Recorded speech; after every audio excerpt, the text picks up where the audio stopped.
Wagasin ni dia meniaga kat sini. Meniaga kat sini. Ni. Kau tengok ni kesan sampah dia buang kat sini. Tengok ni. Macam-macam jenis sampah ada dekat sini. Tengok dalam ni. Sampah ni. Ni.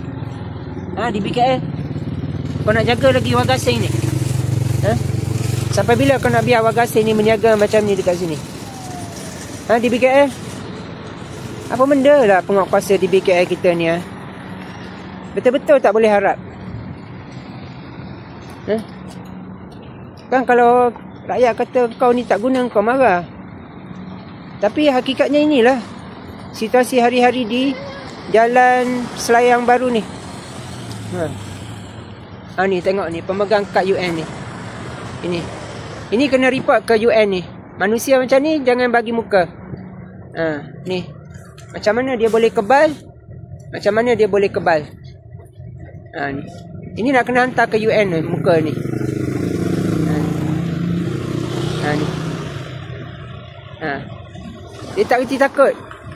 Dia ingat dia siapa? Dia ingat dia siapa?